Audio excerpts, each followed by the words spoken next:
All right, so let's move on to talking about grand tacticals. Why have a grand tactical?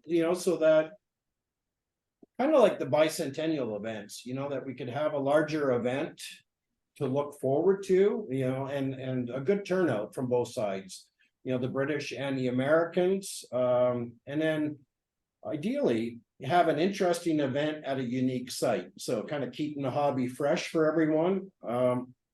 And then whenever possible, have an event where both the Navy and land elements can work together, because having the Navy there in numbers, it adds a whole different vibe or complexion to our events. So the last one we were able to have was 2019 at Penetanguishene and Discovery Harbor. I think most people had a great time there, really enjoyed the event.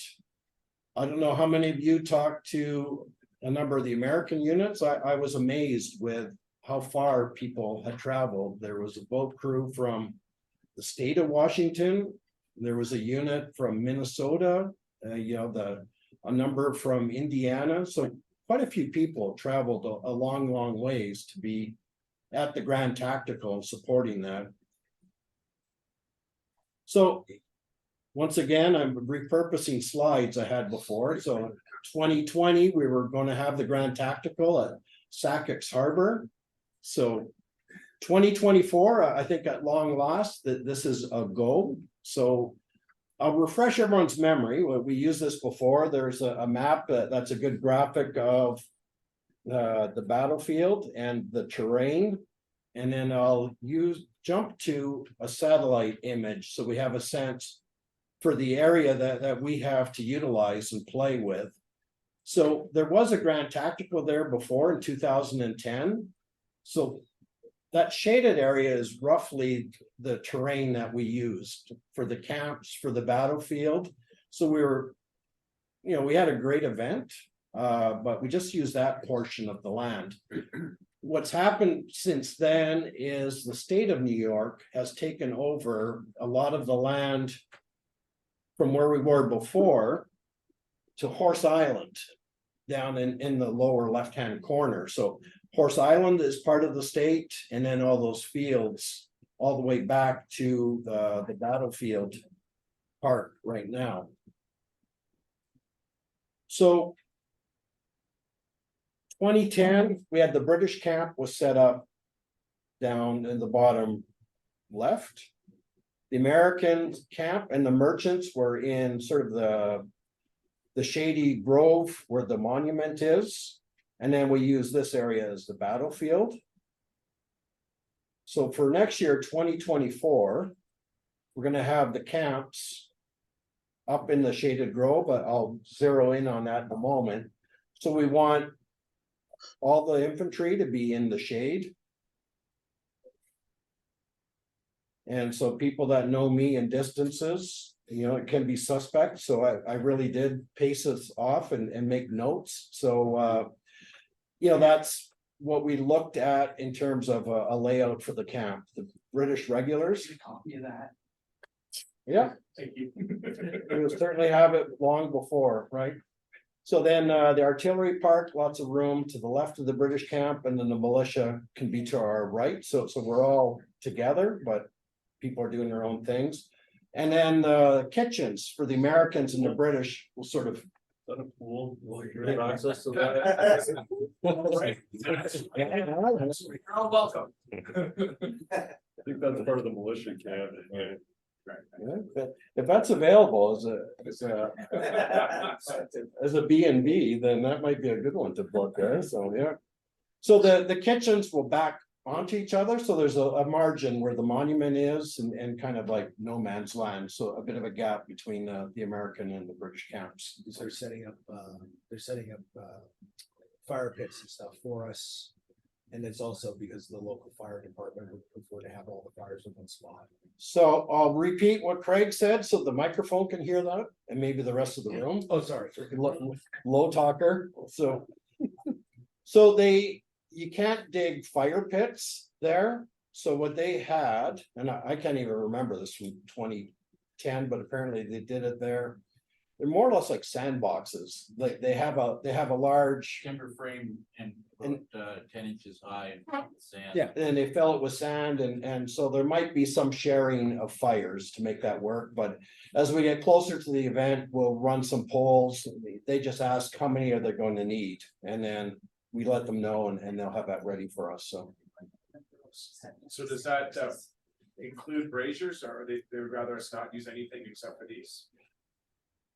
I don't know, Greg. Okay. Well, we can ask clarifying questions, so.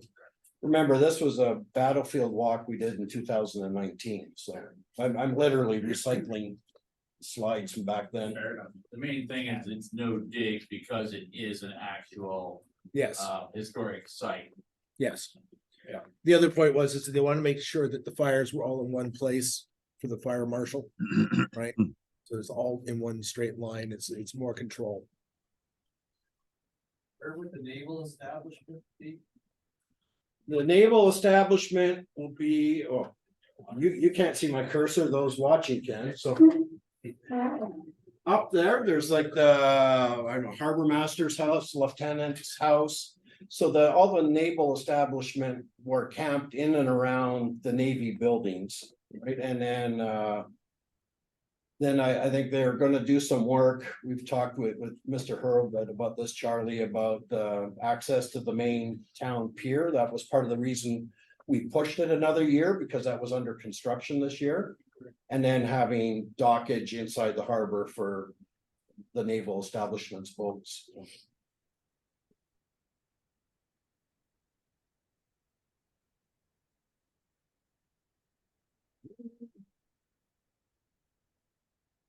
All right, so the Saturday, what we want to do is have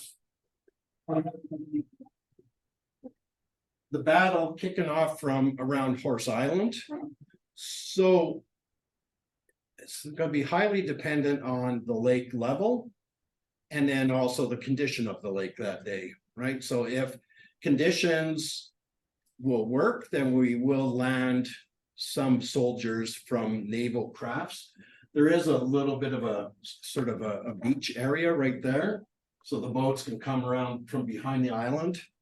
The lake's really low, then the causeway might even be able to be crossed like the British did back in the day. Otherwise, there's some cottages and boathouses and buildings there, so then we'll fake it. We'll hide behind the structures and then have some boats off there. We're landing and then come out. The idea is we push the Americans off, push them across this field. At some point, I think all the guns are arrayed against us. And then as we capture them, then they get turned on the Americans and then they can follow us in some fashion. So then up here, there is a bunch of gorse and heavy scrub in that, but you can see some paths through there. So when we get to that point in the morning, then we will call a timeout. Essentially, the Americans go back to their camp and then we march back to camp. So we have an opportunity, everyone, to have lunch, refresh, tidy the muskets up, recharge the cartridge boxes. And then after lunch, then we'll come back. Our starting point will be where the respective armies finished. And then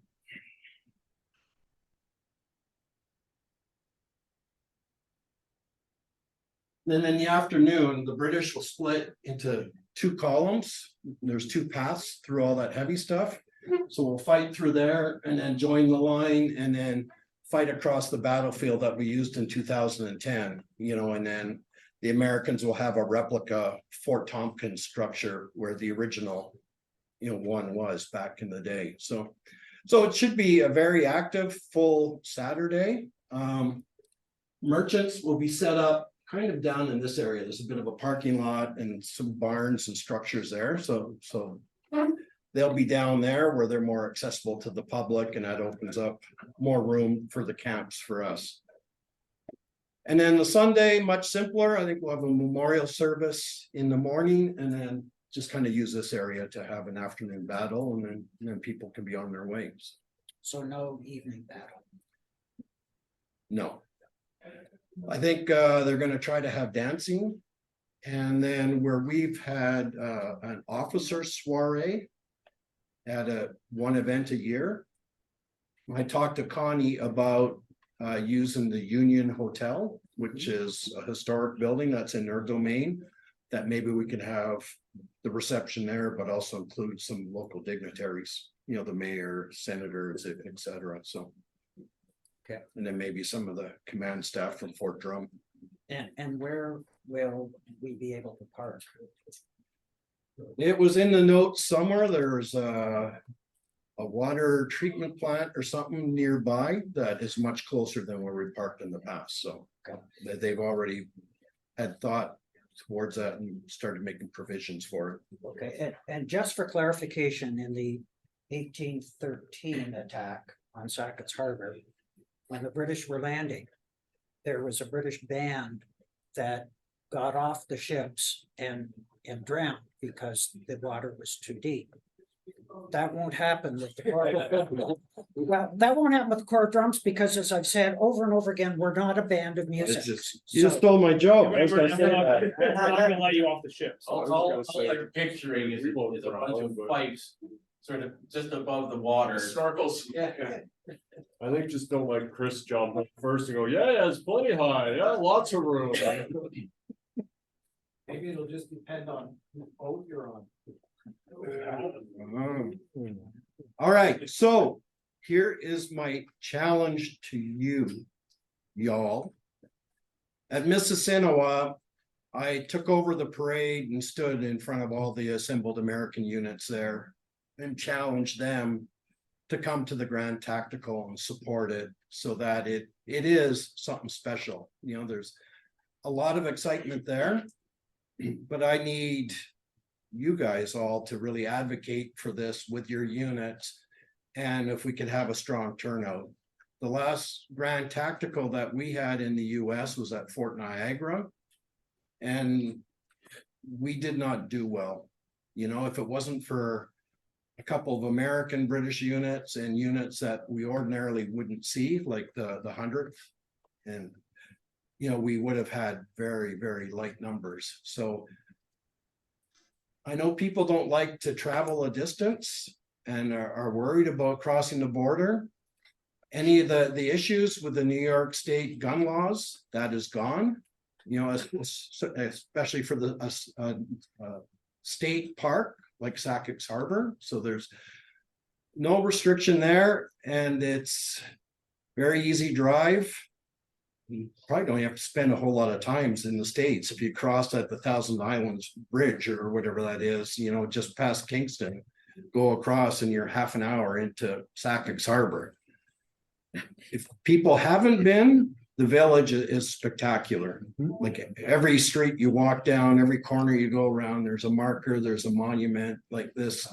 This place is preserved in time, you know, just as it would have been for the headquarters of the US Lake Ontario Fleet or a lot of the US Army at times. So it's a wonderful place to go. We're trying to pull out all the stops in terms of the amenities and having really cool battle scenarios. But for this to work, then we need to offer a good turnout. And that goes downstream, like when we have a Canadian Grand Tactical, if we want the American units to show up, then if we don't turn up at a US site, then we're gonna have a hard time convincing them to come to a Canadian site, so. Fair? Fair. Good, thank you. You're here.